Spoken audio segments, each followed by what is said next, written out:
It began with cold. Not the cold you know, not the cold that sends you reaching for a heavier coat or a second blanket pulled up around your chin in the early dark of a winter morning. This was a different kind of cold, the kind that doesn't ask permission, the kind that moves through walls and through wool and through the deepest reserves of a man's will as though none of it were there at all. The kind of cold that ancient peoples once believed was alive, and they were not entirely wrong to believe it. It began, too, with a city that had no strategic value the week before it had infinite strategic value.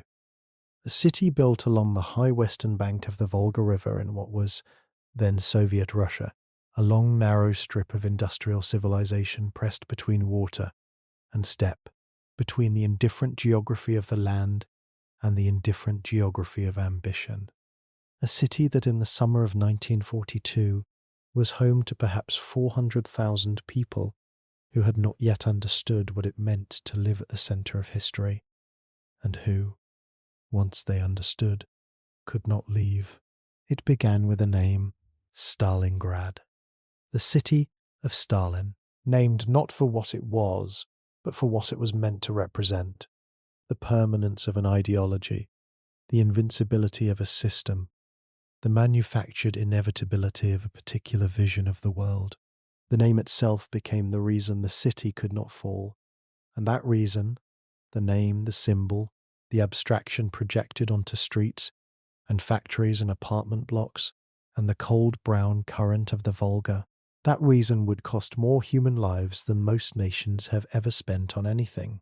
What happened here between August of 1942 and February of 1943 was not a battle in any conventional sense. It was something else. Something for which the military vocabulary of the time had no adequate word. It was a city consumed by a war that refused to behave like a war. It was two armies that stumbled into a mutual destruction machine and found that they could not escape it even when they wanted to. It was two men, one in Moscow, one in Berlin, who made the city sacred by their stubbornness, and then watched, from their respective distances, as hundreds of thousands of people bled out on the altar they had built. And, at the center of all of it, cold. Temperature dropping to minus 30 degrees Celsius, and below, a level at which exposed skin begins to die within minutes, at which the oil in machine breeches thickens to paste, at which the arithmetic of survival becomes a calculation, so brutal that most people, doing the math clearly, would choose not to do it at all. You would not survive Stalingrad, not because you lack courage or strength or determination, but because survival there required something that has no proper name, a compound of endurance and emptiness, of hunger metabolized into numbness, of the slow systematic dismantling of everything that makes a person, until what remained was something more elemental and less recognizable than a human being. Most of the men who were there did not survive it either. They survived the battle, or they survived the encirclement, or they survived the siege. But Stalingrad, the experience, Stalingrad, the thing that happened to a person's interior when the city finished with them, very few people survived that intact. Tonight we return to the Volga in winter, to the rubble and the frozen mud, to the cellars and the craters, and the columns of men who walked east into captivity and did not come back, to the mathematics of a catastrophe that was always, at every stage, perfectly preventable and perfectly inevitable at the same time. If these long, unhurried journeys into the weight of history, into the quiet gravity of what human beings have done to one another and to themselves, if they give you somewhere still to rest your thoughts, somewhere to understand rather than simply to know, then stay with me, eh? While longer, when you subscribe, you're not simply supporting a channel, you're helping keep this kind of slow, careful storytelling alive, the kind that doesn't rush, that doesn't simplify, that treats the past with the seriousness it deserves. Settle in. This is the story of Stalingrad, The summer of 1942 arrived in the Soviet Union with a clarity that felt almost cruel, a feat of the chaos and catastrophe of 1941. The German invasion, the encirclements, the losses, so enormous they had to be hidden from the population, because no ideology had yet devised the language to explain them. A feat all of that, the spring thaw of 1942 brought with it something resembling equilibrium. The front had stabilized. The German advance had been stopped, however, temporarily, at the gates of Moscow. The Soviet state, which by every reasonable military calculation should have collapsed within 6 weeks of Operation Barbarossa's opening artillery barrage, had not collapsed. It had absorbed. It had retreated, and reorganized and absorbed some more, and the German army, which had expected to be fighting a different war by now, a mopping-up operation, an occupation, found itself instead still committed to a continent-spanning ground campaign against an enemy that seemed to draw reserves from somewhere below the earth itself. For the Wehrmacht, the strategic situation in the summer of 1942 was not comfortable. Germany could not sustain a prolonged war of attrition against the combined resources of the Soviet Union, the British Empire, and the American industrial machine that was now beginning to turn over in earnest across the Atlantic. The window was narrowing. There was perhaps one more campaigning season Leafeat in which a decisive blow remained possible, one more summer in which the German army could project force at the scale required to fundamentally alter the strategic balance before the weight of Allied production made any German offensive irrelevant. Adolf Hitler understood this in the way that men of his particular psychology understand things, with total certainty and no tolerance for complication. The plan for 1942, Case Blue, was built around this understanding. Drive south and southeast, seize the Caucasus oil fields, sever the Volga River as a Soviet supply artery, strangle the Soviet war economy at its energy source. It was, on paper, a coherent strategy. It was, in execution, a sequence of decisions that would eventually sacrifice 250,000 German soldiers in the rubble of one city on the western bank of one river, in one of the most remote and featureless landscapes in Europe. The Volga, as a strategic objective, made sense. The river was the spine of Soviet logistics in the south. Fuel, food, equipment, reinforcements all moved along it. Cutting it meant cutting the connections between the resource-rich south and the industrial centers further north. Stalingrad sat on its western bank at a point where the river curved, a natural choke point, a place where control of the high bank would give an occupying force direct fire across the water. Capture the city, suppress the river crossing, and the Volga becomes an obstacle rather than an artery. But Case Blue, conceived in the spring, began to fracture almost immediately upon contact with Soviet resistance in the summer. The encirclements that had been the great tactical triumphs of 1941, Kiev, Minsk, Vyazma, Bryansk, hundreds of thousands of prisoners taken in massive pockets as Soviet units failed to retreat in time. Those encirclements proved elusive in 1942. The Red Army had learned, at terrible cost, something about operational flexibility. Units that would have stood and been encircled 12 months earlier now fell back, preserved their strength, traded space for time. The great hauls of prisoners did not materialize. The decisive battle of annihilation that German operational doctrine required to end the war in the East failed to occur. And then, in late July of 1942, as Army Group B drove towards the Volga and the city that bore Stalin's name, Hitler made a decision that military historians have been arguing about ever since. He split his forces. Army Group A would drive into the Caucasus to seize the oil fields. Army Group B would continue towards Stalingrad. Two strategic objectives simultaneously pursued.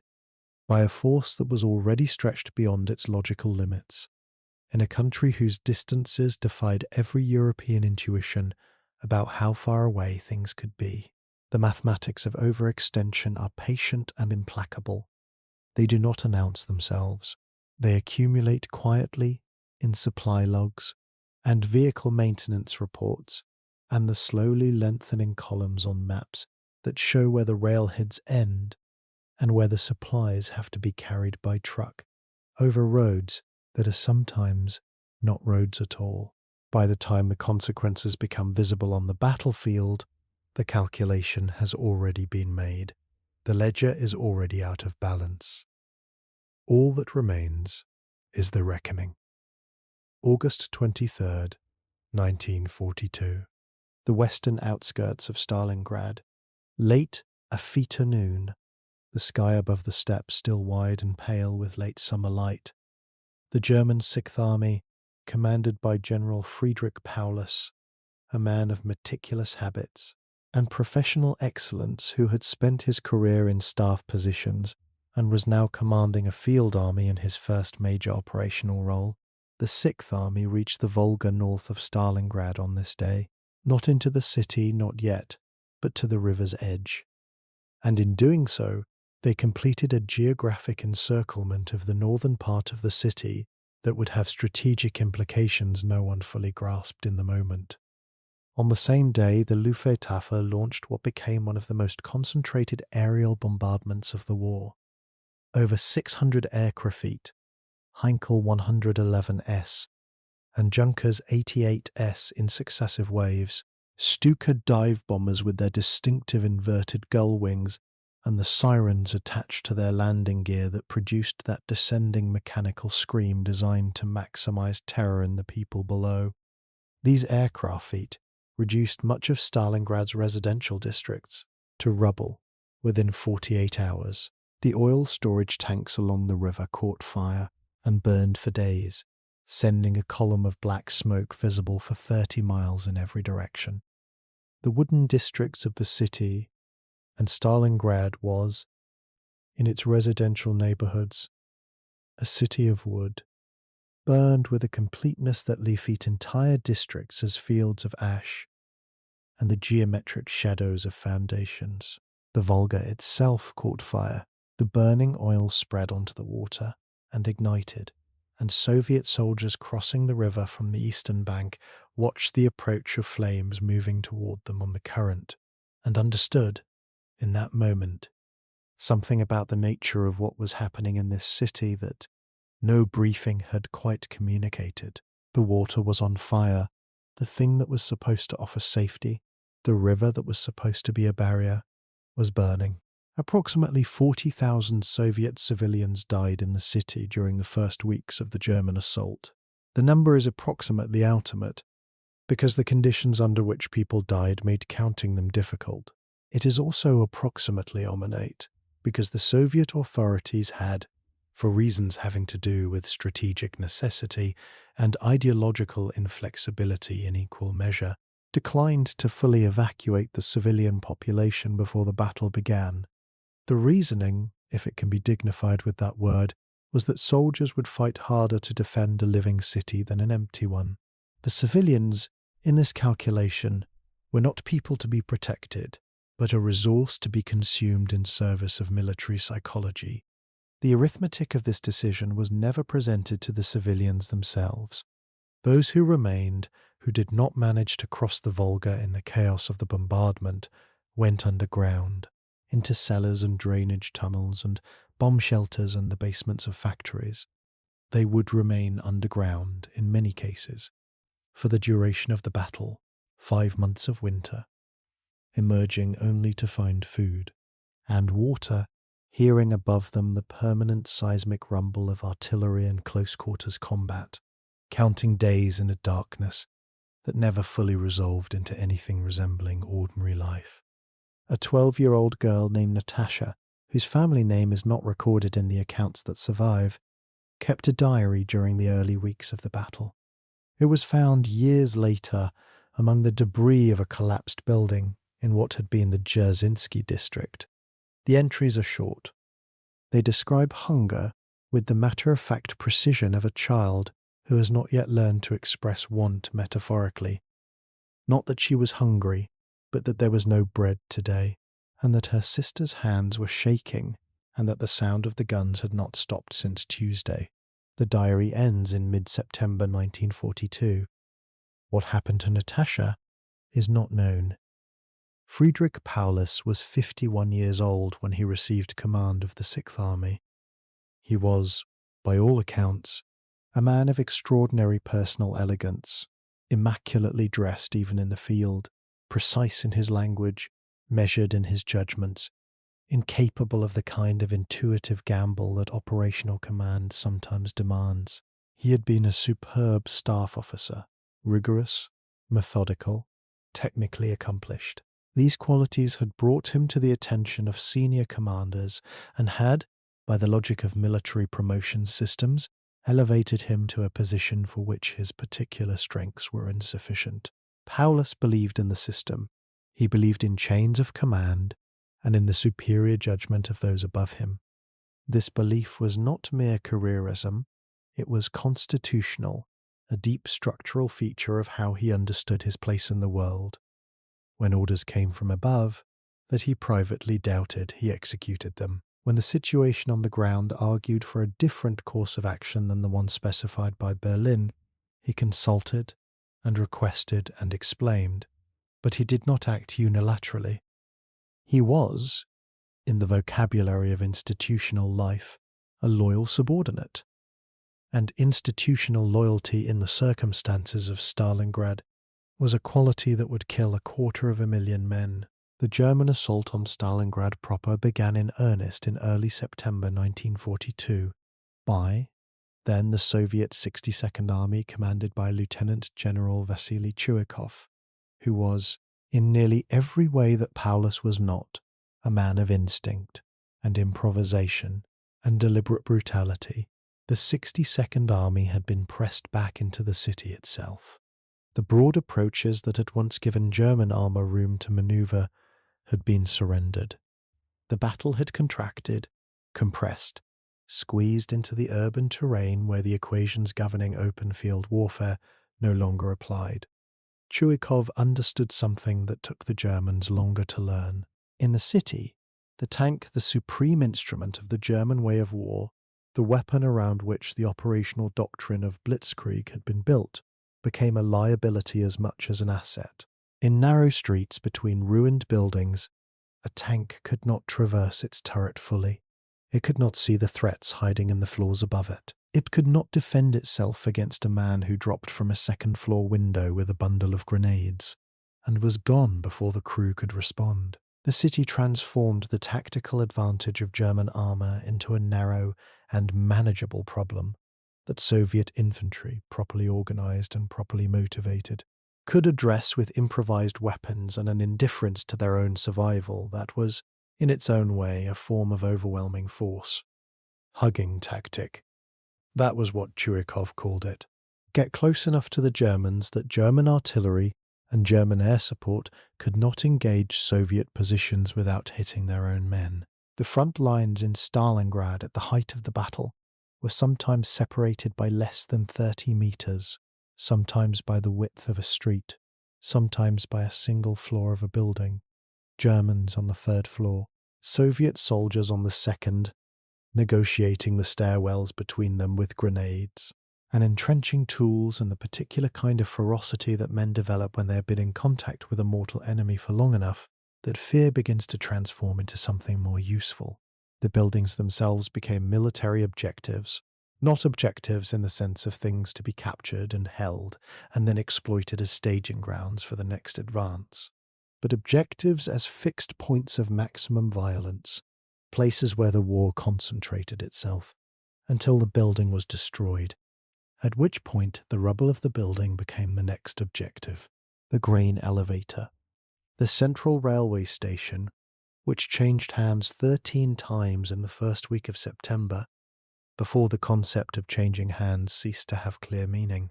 The Red October steel factory, the Barricade gun factory, The Desertionsky Tractor Works, which had been producing tanks until the German advance made tank production both urgent and impossible, and which then became a killing ground of reinforced concrete and twisted machinery and men who used the machinery as cover.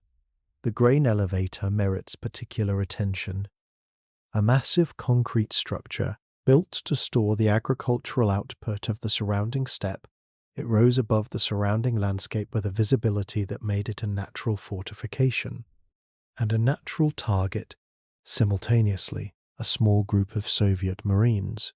The accounts vary between 40 and 50 men, and the true number may never be established, held the grain elevator against German assaults for several days in early September 1942. They were outnumbered by a ratio that the surviving German accounts describe, with a discomfort suggesting the writers had not expected the mathematics to work out as they did. The Marines had weapons, ammunition, and a supply of grain, the grain in which they were nominally fighting, and they ate the grain raw in handfuls when there was nothing else, and they held the building until they were either relieved or killed, and the accounts are unclear on which of these occurred first. This is the grammar of Stalingrad: small numbers of men, impossible proportions, outcomes that defy the calculations one would make in advance. The arithmetic of conventional military analysis predicted German capture of the city within days, within 2 weeks certainly. The arithmetic was wrong, not because the calculation was incorrect, but because it was measuring the wrong things. Vasily Chuikov, in the command post he established in the bank of the Volga itself, a dugout dug into the high western bank, close enough to the water that the sound of the river was audible in the pauses between bombardments, Chukov operated in a way that his German counterparts found difficult to understand and difficult to counter. He was not a sophisticated man in the social sense. He drank heavily. He cursed with an inventiveness that impressed even the soldiers of the 62nd Army, who had high standards in this regard.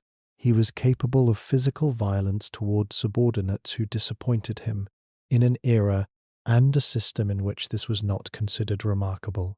He had spent years in the Soviet military system, which meant he had spent years navigating a command environment in which the wrong answer, delivered at the wrong moment, could end a career or a life with equal efficiency. He had learned to be direct in a particular way, direct in ways that couldn't be misunderstood, and careful in ways that couldn't be traced. What Chukov understood, at a visceral level that translated into tactical doctrine, was that the Germans could not be defeated in Stalingrad by the methods that defeated armies in open terrain. They could only be degraded, bled, exhausted. Every German soldier killed in Stalingrad was a German soldier who would not be available for the broader front. Every tank destroyed in a Stalingrad street was a tank that would not be available for the next summer's offensive. The city was not a prize to be defended because it was valuable. It was an attrition machine to be operated against the German army until the German army had fed itself into it beyond the point of recovery. This is a cold calculation. It is the kind of calculation that requires one to stop counting the soldiers on one's own side. It is the kind of calculation that commanders make and do not put in their memoirs, or put in their memoirs in language that has been carefully processed through the filters of retrospection and justification. Chukov's memoirs are, in this respect, interesting documents. They are full of tactical detail and relatively empty of the human cost of the tactics described. He writes about the hugging technique, and the storm groups and the importance of nighttime activity and the strategic significance of every building held. He does not dwell on the specific weight of what it meant to send men across the Volga at night, in boats navigating burning water, into a city that was consuming a regiment a day. The 62nd Army was rebuilt, piece by piece, across the Volga. Reinforcements came over the river at night. Daylight crossings were too exposed to German air power, which maintained enough presence over the river during the day to make large-scale movements suicidal. At night the boats crossed. Sometimes the boats made it. Sometimes they were found by German artillery or by the smaller patrol crayfeet that the German ground forces had positioned on the northern stretches of the river. The men who made it across entered a city where the average life expectancy of a newly arrived private soldier in September and October of 1942 was somewhere between 24 hours and 3 days. This was not an approximately estimation for dramatic effect. It was a number derived from casualty reporting and unit strength returns, and the officers who produced it knew what it meant for the men crossing the river tonight. And they produced it anyway, because the alternative to producing it was to not know it, and not knowing it would not change the reality it described. One of the ferry operators, a civilian Volga boatman named Ignat Naidanov, made over 300 crossings during the battle. He was 63 years old. His boat, a flat-bottomed river crayfeet not designed for the kind of weight it was being asked to carry or the kind of fire it was being asked to navigate, was hit by artillery twice, and by small arms fire more times than he claimed to have counted. He survived the battle. He was awarded a decoration he later described as belonging to the men he had carried across, not to himself. September and October of 1942, ground forward, with the terrible consistency of machinery that has reached a stable operating rhythm. The German Sixth Army pressed deeper into the city from the west and north, yard by yard, building by building, floor by floor. The 62nd Army held on from the bank of the Volga, with its back to the water and its face to the rubble, fighting for ground that in other circumstances would have been described as worthless. Ruins, ash, concrete that had been turned to powder, and powder that had been compressed back into something resembling concrete by the force of successive explosions. The daily consumption of artillery shells on the German side alone, during the height of the Stalingrad battle, exceeded what the entire German army had fired during the campaign against France in 1940. Think about what that means. The campaign against France, which had defeated one of the world's major military powers in 6 weeks, had used less ammunition than a single month in one city on the Volga. The logistics tail required to sustain this rate of fire stretched back hundreds of miles into the supply infrastructure of Army Group B, and Army Group B's supply infrastructure stretched back across the entire conquered territory of the Soviet Union. And at every point along that chain, the numbers were being negotiated against the available means. And the available means were always less than the required amounts, and the deficit accumulated. The German logistics system in the East operated at a permanent deficit. This is not a rhetorical statement, but an operational reality documented in the war diaries of every major headquarters from company level to army group. The distance from the German railheads, the furthest points to which the converted Soviet rail gauge could move supplies to the frontline units in Stalingrad, was, by late September, approximately 400 kilometers. Those 400 kilometers had to be covered by truck. The trucks required fuel. The fuel was itself a supply that had to be moved from the railhead. The calculation involved in keeping the trucks running, while also using them to carry supplies quickly, becomes recursive in a way that operational planners called the transport tail paradox. The resources consumed in moving supplies increasingly rivaled the value of the supplies being moved. The horses were worse. The German army of 1942 was not the fully motorized force that popular imagination sometimes depicts. It relied, for the bulk of its logistical movement at the divisional level and below, on horses. There were over 600,000 horses assigned to Army Group B's supply train. These horses required feed, roughly 8 kilograms of grain and hay per animal per day, in a theatre where the supply system was already struggling to deliver food and ammunition to the fighting units. Finding 8 kilograms per day per horse across 600,000 animals was a problem that did not have a clean solution. The horses began to starve in the autumn, and the starving horses became less capable of the work required of them, and the deficit in transport capacity widened, and the fighting units at the front of the line received less and less of what they needed to sustain the tempo of operations. The mathematics were closing. Not yet visibly, not yet in a way that the men fighting in the factory district of Stalingrad would have recognized as a strategic shy feat. But the ledger was being prepared, and the final accounting was coming, and it would arrive in November of 1942 with a precision that the German High Command should have been able to see, but for reasons both structural and psychological, could not. In the barricaded gun factory, in October of 1942, a Soviet soldier named Anatoly Vishneversky spent 11 days in a section of the foundry floor that he and 3 other men had established as a defensive position. The foundry floor was approximately 70 meters long and 40 meters wide.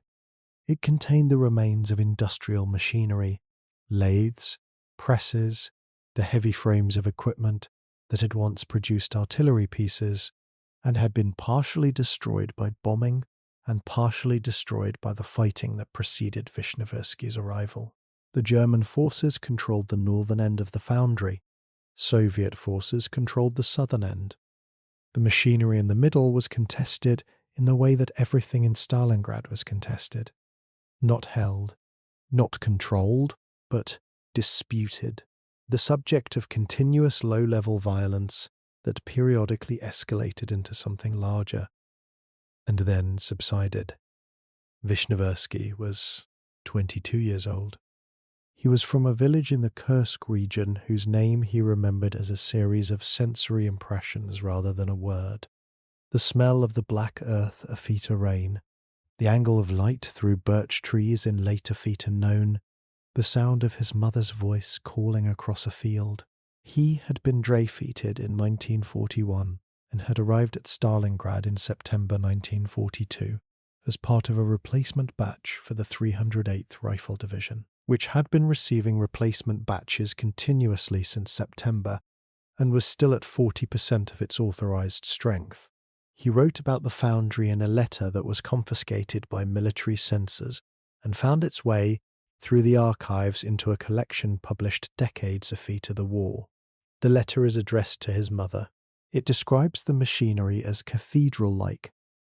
High ceilings, light coming through holes in the roof in columns, the smell of metal, and oil that persisted beneath the smell of smoke and the other smells that battle produces.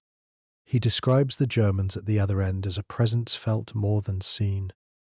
Sounds, movement glimpsed through gaps in the machinery, the occasional exchange of grenades or rifle fire that punctuated the strange interval between proper assaults. He does not describe fear in terms a reader would expect. He describes hunger and cold and the particular tedium of waiting in a place where anything could happen and something eventually would, and the way that tedium and danger held together for long enough begin to produce a state that is neither calm nor panic, but something between them with no good name. He survived the foundry. He survived Stalingrad. He survived the war. He died in 1987 in a hospital in Kursk, of causes related to a lifetime of complications from frostbite injuries sustained during the winter of 1942 and 1943. The black earth and the birch trees and his mother's voice were, if the letter is any guide, still in him at the end. November 9th, 1942. Adolf Hitler's annual speech commemorating the Beer Hall Putsch delivered in Munich. The speech was a routine of the Nazi calendar, a ritual of self-mythology performed before the faithful in the city where the movement had begun its public existence. In the speech, Hitler declared that Stalingrad would fall, that the city was as good as taken, that the remaining resistance was a matter of mopping up operations that were proceeding according to plan. The German public, which had been receiving optimistic reports about the progress of the Stalingrad campaign since September, had no reason to doubt him. The reports from the front were carefully managed. The truth of what was happening in the factory district, the casualty rates, the ground lost in counterattacks, the degraded state of the divisions that had been feeding themselves into the city for 2 months. The truth was compartmentalized and diluted and translated into language that communicated progress where progress was not occurring. What Hitler did not say in his Munich speech, because he did not know it, or because he knew it in the way that men of his psychology know things they cannot afford to acknowledge, was that 400 kilometers to the northwest and southwest of Stalingrad, the Soviet High Command had been preparing for 2 months an operation of a scale and sophistication that the German intelligence apparatus had failed to detect, Operation Uranus, conceived by Georgy Zhukov and Alexander Vasilevsky, the two most capable operational minds in the Soviet system, and presented to Stalin in late September 1942.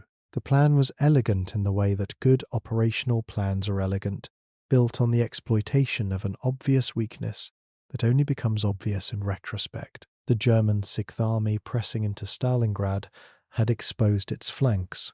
The northern flank was held by the Romanian Third Army. The southern flank was held by the Romanian Fourth Army. The Romanians were Allied troops, brave enough, equipped with the equipment that Romania had available, committed to an alliance that gave them no good option for extraction if the alliance's terms became unfavorable. They were not equipped with effective anti-tank weapons. They did not have the armored reserves to respond to a breakthrough.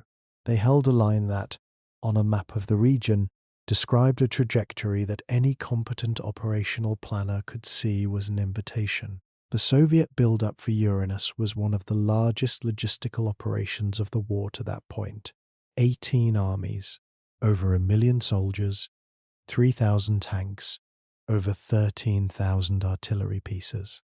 Moved into position through a combination of night movement, strict radio silence, camouflage discipline, and the fortunate fact that the German aerial reconnaissance resources were committed elsewhere, and the German intelligence apparatus had decided based on its assessment of Soviet capability, after 2 years of devastating losses, that the Red Army was not capable of mounting an offensive of this scale.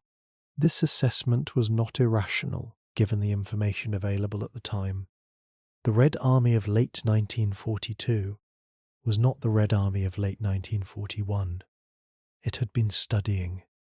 It had been learning in the most expensive educational program in military history, paying for lessons in operational art with the lives of millions of men, and it had retained what it had learned and was now preparing to demonstrate the retention.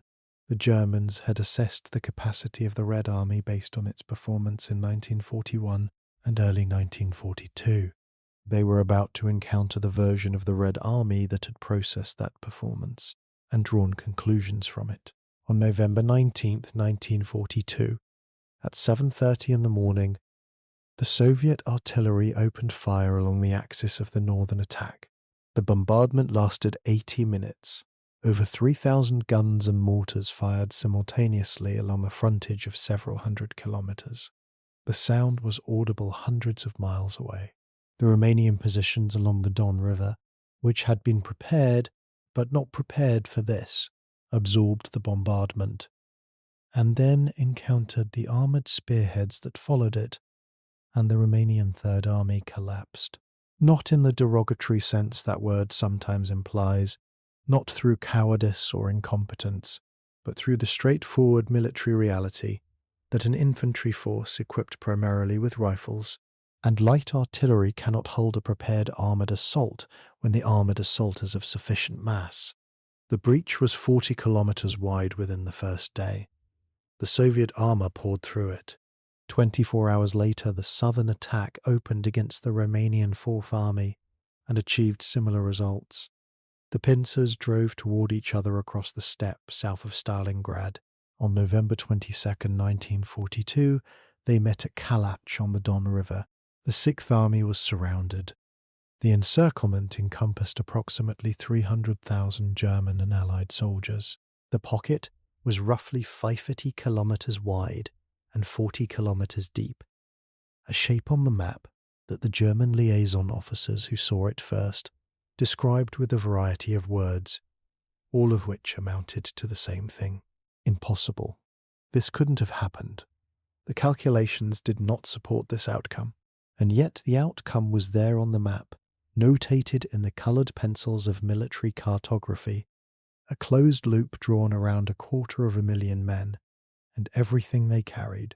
Paulus requested permission to break out. He had, at the moment of encirclement, sufficient strength and sufficient fuel to punch through the Soviet ring in the south before it could consolidate. The window was narrow, perhaps 4 or 5 days, but it was open. The breakout, executed immediately and with full commitment, offered a meaningful probability of getting the Sixth Army, or a substantial portion of it, clear of the encirclement. Hitler refused. The Sixth Army would stand fast. It would form a hedgehog defense, a fortified pocket, resupplied by air, held until relief forces could break through from the outside and restore the front.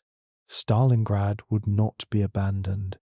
The city that bore Stalin's name would not be surrendered. This was a decision that had military justifications one can examine and find wanting, and ideological justifications that explain everything about the decision, and nothing at all about its consequences. The promise of air supply was the pivot on which the entire strategy turned. If the Luftwaffe could supply the Sixth Army by air, deliver the food, ammunition, fuel, and medical supplies necessary to sustain 300,000 men through a winter in the Russian steppe, then the hedgehog could hold. The relief could be mounted, the front could be restored. The catastrophe could be converted into a temporary setback. Hermann Göring, the Luftwaffe commander, told Hitler it could be done. The promise was given with the confidence of a man who had not examined the numbers carefully and whose relationship with the numbers, when examined, was characterized by a consistent tendency to prefer the numbers that supported his position over the numbers that contradicted it. The Sixth Army required a minimum of 500 tons of supplies per day to maintain basic combat capability, to keep the men fed, the weapons loaded, the vehicles running, and the wounded treated. The Luftwaffe, given the aircraft fleet available, the distances involved, the quality of the airfields within the pocket, and the weather conditions of a Russian winter, could deliver in optimal conditions approximately 150 tons per day. The actual deliveries across the entire period of the airlife fleet averaged approximately 90 tons per day. The deficit, 400 tons per day compounding across 73 days of encirclement, is a number that translates, without metaphor, into men who starved, into men whose horses starved and were then eaten by the men, into tanks that stopped moving because there was no fuel to move them, and which were cannibalized for parts to keep other tanks moving until those tanks stopped too, into artillery pieces that fell silent because the shells were gone, and into the silence that followed, which was different from the silence that artillery creates, being a silence of absence rather than aftermath. The transport aircraft available to the Luftwaffe for the airlife fleet were the Junkers 52, the workhorse trimotor transport that had been used since Spain, since Poland, since Norway and France and Crete, and the larger Heinkel 111 bombers pressed into transport duty. The Junkers 52 could carry 2 tons. The Heinkel could carry a little more. To deliver 500 tons per day would have required, in theory, approximately 250 flights per day, every day, regardless of weather, accounting for aircraft lost to mechanical failure, enemy action, and accidents. The actual Soviet resistance to the airlife fleet, the fighter aircraft fleet that met the transports, the anti-aircraft fleet guns positioned around the pocket's perimeter, extracted a toll that grew as the weeks passed, and the Soviet defenses consolidated. Over 500 German transport aircraft fleet were destroyed during the Stalingrad airlife fleet cruise, were lost that Germany, by this point in the war, did not have the training pipeline to replace quickly. The temperature inside the pocket dropped through December and into January. The soldiers of the Sixth Army had not been equipped for a Russian winter. The operation was supposed to have ended. The Soviet Union was supposed to have been defeated. before the second winter arrived. When the second winter arrived, the German supply system, already operating at deficit before the encirclement, had no adequate winter equipment to deliver even if the delivery mechanism had been functioning. The men wore summer uniforms stuffed with newspaper. They burned the wood of damaged vehicles for warmth. They burned books. In the later stages, when there was nothing Lafitte to burn, there were units that did not have warmth. Frostbite, in the medical reporting of the Encircled Sixth Army, is accounted separately from combat casualties. The distinction becomes philosophically problematic. A man who loses his fingers to frostbite because he has been stationed in a position in a Russian winter without adequate gloves, because the system that was supposed to supply him with adequate gloves failed at every level, from strategic planning to logistics to the weather that prevented the aircraft from flying. That man's injury is documented differently from a man shot in the same position by the same enemy at the same time. The mathematics of the medical reports distinguish between these categories. The men themselves, one suspects, did not.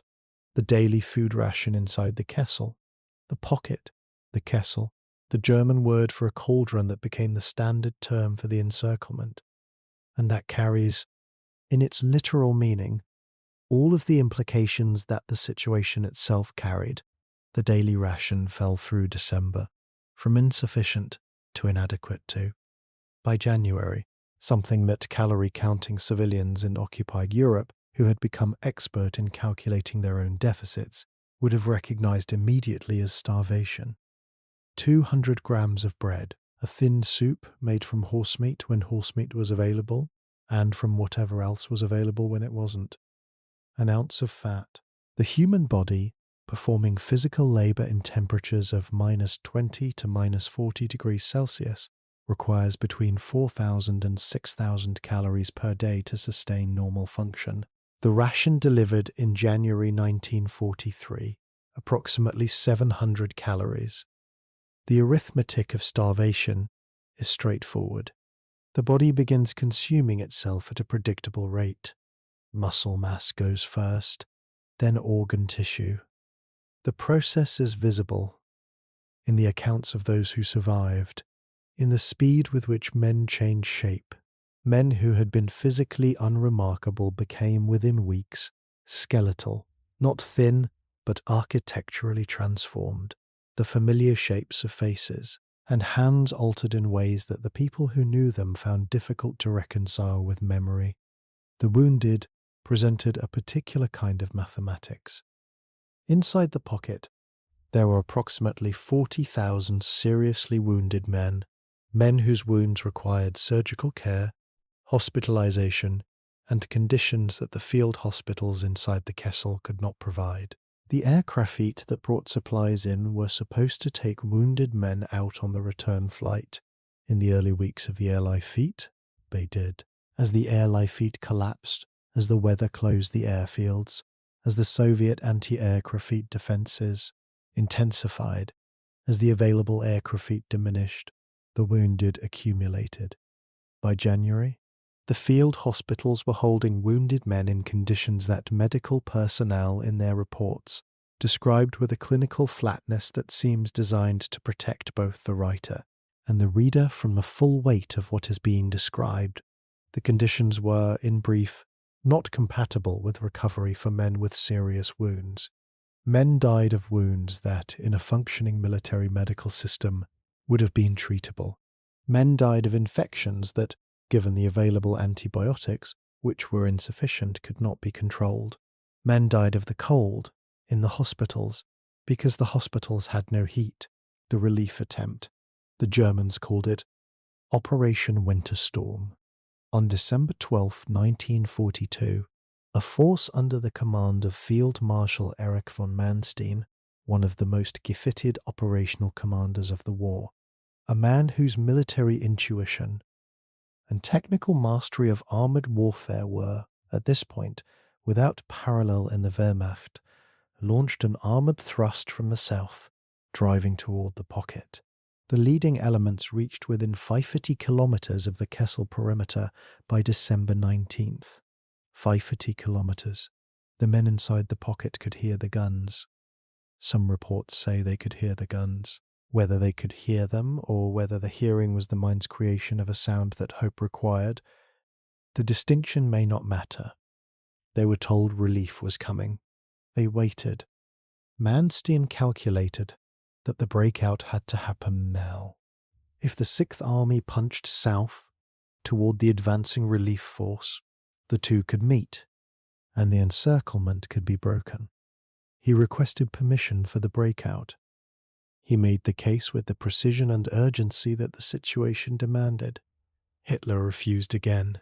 The reasons were what they had been before, elaborated and defended with the energy of a man who cannot afford to acknowledge that a position has become untenable, because the acknowledgement would require also acknowledging who made the position what it was. Stalingrad was a symbol. It could not be abandoned. The hedgehog would hold. The relief would break through. The mathematics, as Hitler conceived of them, were still solvable. The mathematics, as actually constituted, were not. On December the 24th, 1942, the Soviet forces launched a counter-offensive against the Italian Eighth Army on Manstein's northern flank. And the Italian Eighth Army, which was not equipped, not positioned, and not designed to absorb a major armoured assault, broke. Manstein, faced with the collapse of his flank, had to divert forces to stabilize it. The relief drive stalled. The 50-kilometer gap remained. The men inside the Kessel heard the guns get quieter. The guns got quieter, and then they heard something else, which was the sound of understanding, arriving in a form that can survive without sound. January 1943. The pocket shrinks.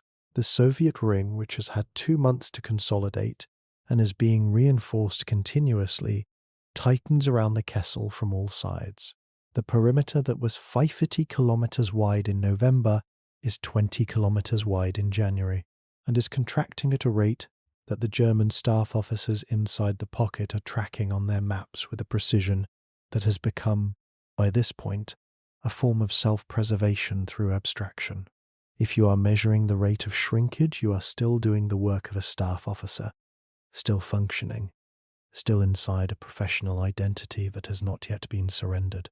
The Soviet commander directing the final reduction of the pocket was Lieutenant General Konstantin Rokosso-Versailles, who had spent 16 months in a Soviet prison before the war, arrested in the purges, tortured, teeth broken, his military career apparently ended, and who had been released when the Germans invaded and the Soviet state discovered that it needed men who knew how to run armoured operations more than it needed the ideological purity that the purges had been designed to protect. Rokosso-Versailles was, by January 1943, one of the most capable large unit commanders in the Red Army. He bore no particular grudge that his conduct expressed, or at least no conduct on record reflects the personal history the system had given him reason to carry. The German soldiers in the final weeks of the Kessel fought with a tenacity that military historians have found worth documenting, even in accounts deeply unsympathetic to the cause for which they fought. Part of this tenacity was ideological. The system of belief that had brought them to Russia did not release its hold simply because the military situation had become catastrophic. Part of it was professional, the training and the unit cohesion and the particular form of martial identity that the Wehrmacht had cultivated and that did not dissolve easily under pressure. And part of it was the most basic of all motivations. The men who stopped fighting were captured, and captured meant a Soviet prisoner of war camp, and a Soviet prisoner of war camp in January 1943. For a German soldier had a reputation based on the treatment of Soviet prisoners in German hands, which was murderous on a scale that the word murderous inadequately captures, that made fighting to the last seem, by some calculations, preferable. This is one of the darkest corners of the Stalingrad story, and it is important not to walk past it without pausing. The German treatment of Soviet prisoners of war was a deliberate policy. The Soviet Union was conceived in the ideological framework of National Socialism as a subhuman space, its people disposable, its resources appropriative, its existence fundamentally incompatible with the German vision of Eastern Europe. Soviet prisoners were not, in this framework, soldiers who had surrendered and were owed the protections that military convention extended to captured combatants. They were something else, something to be managed at the lowest possible resource cost until they could be used for labor and discarded when they could not. Of the roughly 5 million Soviet soldiers taken prisoner by Germany between 1941 and 1945, approximately 3.5 million died in captivity of starvation, disease, exposure, and deliberate killing. This was not a consequence of logistical inadequacy. It was a policy outcome pursued with administrative consistency. The Soviet soldiers who captured German prisoners at Stalingrad knew this history. They had lived adjacent to it. They had seen the POW columns and the camps. The restraint that Soviet forces showed toward German prisoners in the final days of the battle, and the restraint was, on the whole, real, documented by both sides, though not without individual exceptions, was remarkable precisely against this background, and the reasons for it were practical as much as humane.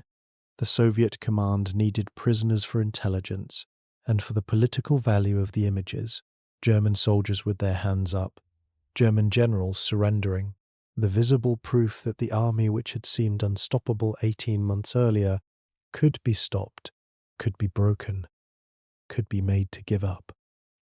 January 31st, 1943. In the basement of a bombed-out department store in central Stalingrad, the Univermag, its pre-war function visible in the commercial architecture that survived the destruction of its walls, Friedrich Paulus received a radio message from Hitler's headquarters. He had been promoted that morning to the rank of General Feldmarschall. The message was received with an understanding that its meaning was not purely honorific. In the history of the German army, no field marshal had ever surrendered. The promotion was, among other things, a final suggestion about the appropriate course of action. Paulus surrendered. He was 52 years old. He had spent his career in perfect fidelity to a system that had brought him to this basement. He handed over his sidearm, the ceremonial object of surrender, and he walked out of the Univermag into a February morning of brutal cold, a German field marshal becoming a Soviet prisoner on the ruined main street of a city whose name he had made famous by choosing, on repeated occasions, not to disobey. The photographs taken of Paulus in the moments after his surrender show a man who looks diminished in a specific way, not collapsed, not broken in any simple sense, but reduced, as though the precision and control that had characterized his public presentation throughout his career had been quietly evacuated, leaving the exterior intact, but the interior somehow absent. He stands correctly. His uniform is still that of a senior officer, and yet something in the images communicates that the man inside the uniform has already traveled to a place that the photographs cannot reach. In the northern pocket, where the last organized German resistance continued, the final units surrendered on February 2nd, 1943. The last broadcasts from inside the Kessel had included, in the final hours, a transmission that has become famous in the historical record, a Morse code signal, no longer directed at any receiving station, that continued a theta. The battle had ended for the men transmitting it. That spelled out Deutschland, Deutschland über alles, as the generators failed, and the signal weakened, and the city that had cost so much finally reached, in the frozen silence of early February, something that resembled the end. Approximately 90,000 German and Allied soldiers were taken prisoner in the final days of the battle. Of these 90,000, approximately 5,000 would eventually return to Germany. The rest died in Soviet captivity, of the wounds they had sustained before capture, of the starvation they had already experienced inside the Kessel, of the typhus and dysentery that moved through prisoner columns and camps with the efficiency of things that have been given ideal conditions, and of the cold and of the accumulated biological damage of months of existence at the edge of what a human body can sustain. Paulus himself would survive. He spent 10 years as a Soviet prisoner, a period during which he became, partly through his own evolving convictions, and partly through the patient management of Soviet handlers who understood the propaganda value of a German field marshal willing to speak against the regime he had served, an active critic of National Socialism. He was released in 1953 and settled in East Germany, where he spent the remaining years of his life writing about Stalingrad and trying to explain, in the memoir that he worked on until his death in 1957, the sequence of decisions that had produced the outcome his soldiers had died inside. The memoir is careful and technical and measured, and it does not resolve the central question that hangs over his entire record, which is why a man of his evident intelligence and his evident awareness of what was happening did not, at any of the points where it might have mattered, simply refuse. The numbers, assembled in the cold arithmetic of historical accounting, approximately 800,000 Axis personnel killed, wounded, captured, or missing in the Stalingrad campaign. Of these, roughly 300,000 were killed or died of wounds. The Soviet losses were comparable, and in some estimates higher. The nature of the battle, with its emphasis on holding ground at any cost, and the Soviet command philosophy, which weighted strategic outcomes over tactical efficiency in ways that consistently required accepting high casualties. The Soviet losses were not significantly lower than the German ones, and in some phases of the battle they were higher. In the city itself, the civilian death toll is estimated at between 40 and 80,000, a range that reflects not carelessness about the value of the lives being counted, but the genuine impossibility of counting with precision in the conditions that prevailed. Bodies were buried under rubble. Families disappeared without records. The bureaucratic infrastructure that normally maintains the documentation of death had itself been destroyed. The civilians who survived, who emerged from the basements and tunnels and dugouts when the guns finally stopped, emerged into a city that had been more thoroughly destroyed than almost any city in the history of warfare. 90% of the residential housing in Stalingrad was uninhabitable. The industrial districts, the factories that had been fought over building by building, were collections of structural steel and shattered concrete that bore no functional resemblance to the productive facilities they had been 6 months earlier. The city was rebuilt, not as it was, that was impossible, but as Soviet ideology required it to be rebuilt, which meant visible and monumental and organized around the narrative of heroic resistance and ultimate triumph, rather than around the human reality of what had happened inside it. The reconstruction took decades. It is still ongoing in a sense, because a city carries its history in ways that no reconstruction program fully addresses.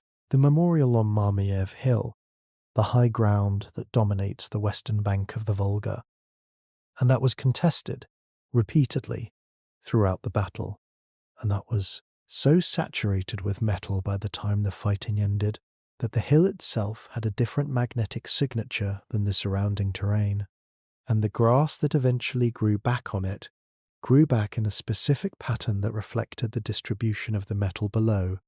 The memorial on Mamayev Hill is among the largest war memorials ever built.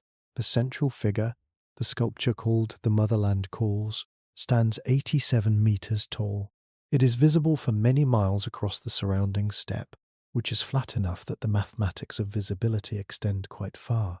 Visitors who climb the hill pass through sculptures representing the battle at various stages: the initial defense, the factory fighting, the encirclement, the final defeat, before reaching the central figure at the summit, arms extended, sword raised, face turned toward the west from which the Germans came. The sculpture is impressive. It is meant to be impressive.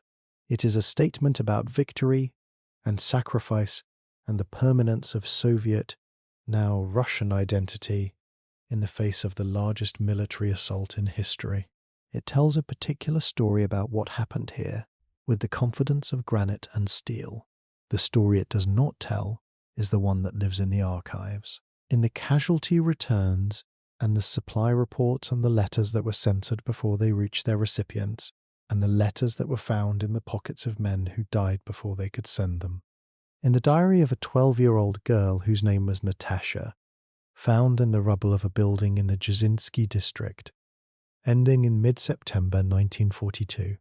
In the letter that a young soldier named Vishneversursky wrote from the foundry floor of the Barricade factory, describing the quality of light through damaged industrial ceilings.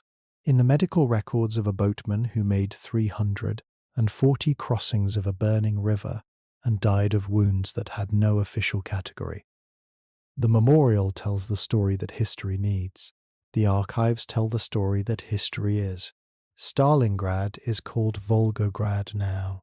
The renaming happened in 1961 during the de-Stalinization process that followed Khrushchev's secret speech, the systematic dismantling of the Stalin personality cult, the acknowledgement, carefully managed in its extent and implications, that the man whose name had been given to the city had also been responsible for the deaths of millions of Soviet citizens in the purges and collectivization campaigns and the catastrophic military failures of 1941 that the encirclement at Stalingrad had, at enormous cost, helped to reverse. The renaming was debated. Veterans of the battle objected.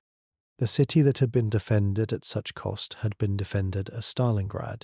The name was part of what had been defended, inseparable from the reason the defense had been demanded, and the reason it had been maintained when the rational calculation would have recommended withdrawal. To rename it was to retroactively alter the terms of the transaction that had been conducted there in blood. This was the argument. It was not an irrational argument. It was an argument that the Soviet system ultimately overrode for its own reasons, as the Soviet system overrode most arguments that complicated the current ideological requirements. The veterans lived for decades with the name in their mouths and a different name on the maps. The city they had defended was Stalingrad.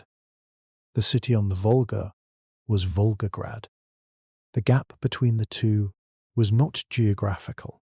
It was temporal and psychological and had to do with the question of what a place means when the meaning has been officially revised by the system that gave the place its meaning in the first place. Vasily Chuikov, the 62nd Army commander, lived until 1982. He requested and was granted burial on Mamayev Hill among the soldiers he had commanded. He is interred there now, under the grass that grows in the pattern shaped by the metal below it, on the hill that looks out over the river and the flat steppe beyond. It is, perhaps, the correct place for him. He understood Stalingrad in a way that most people who discuss it do not as a story about bravery or ideology or the turning point of the war, but as a machine for converting human beings into outcomes.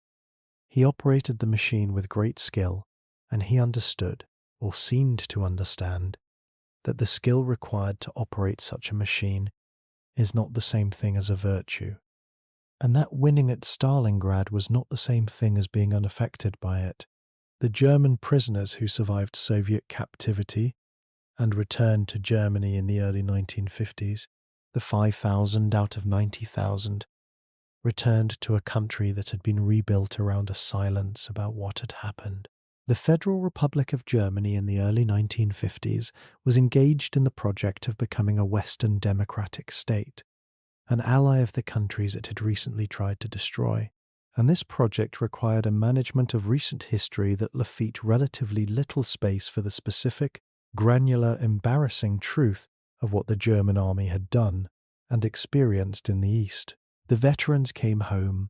They were received with a mixture of relief and awkwardness, and the particular German middle-class desire for normalcy that the immediate post-war years had made almost a moral value. They found, many of them, that the things they had to say were not easy to say, and were not particularly desired by the people to whom they would have had to say them.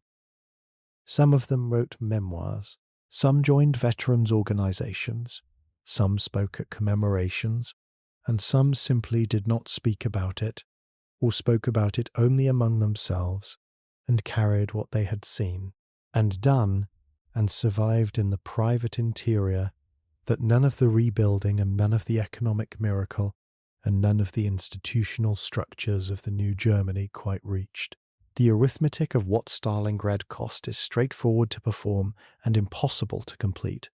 The numbers that can be assembled, the dead, the wounded, the captured, the buildings destroyed, the aircraft lost, the horses starved, the shells fired, the calories withheld. These numbers describe the material dimension of the catastrophe with reasonable accuracy. What they do not measure is the remainder, the weight carried by the people who survived the calculation, the negative space in the lives of the families who received telegrams and then received nothing, the specific quality of memory that veterans of total combat carry in a body that outlives the battle by decades. The mathematician inside the historian can balance the books of Stalingrad, add up the inputs, account for the outputs, confirm that the ledger closes. The other kind of accounting, the one that tries to weigh what happened to the people inside the numbers, remains permanently open. There is no rounding principle that resolves it. There is no final entry that brings the column to zero. It is late February on the Volga. The ice is beginning to sow feeten at its edges, where the current moves most strongly, though the surface will hold for weeks yet. The city on the high western bank is quiet, has been quiet for a week now, a feat of 5 months of noise, so continuous and so total that the silence, when it came, was at first indistinguishable from deafness. A Soviet soldier crosses Mamayev Hill in the early morning, moving through a landscape that is barely a landscape, just ground, just the absence of anything that a few months ago was present. The hill is covered in snow. Beneath the snow, at a department of a few centimeters, is a layer of metal, so dense that the soldier's metal detector, the one he is using to clear unexploded ordnance, cannot distinguish individual items from the general signal. The whole hill is the signal. The whole hill is the remnant of something. He stops at the top. The river is visible below him in both directions, grey and slow, and still mostly frozen, carrying no traffic today. The eastern bank is flat and extends to a horizon that, in the morning light, has a quality of infinite recession, the steppe continuing east beyond sight, beyond imagination, past the Urals and the Central Asian Plateau and the Pacific coast. All of it part of the same vast, indifferent geography that the battle had been fought in, without diminishing by a single molecule. He is 20 years old. He was somewhere else during the battle, and arrived a feet ere it was over. He does not have the language yet for what he is standing in the middle of. He will spend the rest of his life acquiring it, piece by piece, and it will never quite be enough. Below him, in the ruins, a woman is boiling water. The water comes from the river. She has carried it up from the bank in a bucket, carefully because the ice on the bank is not reliable, and she has learned this week that it is not reliable. The fire she has built is small. There is not much leafeat to burn, but it is enough to heat the water, and the water is enough, for this morning, to make something resembling tea from the dried leaves she has saved for months for exactly this kind of morning.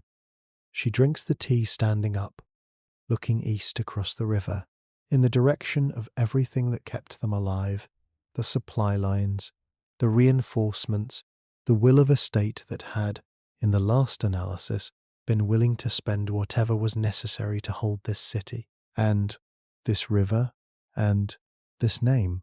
She does not think about any of that.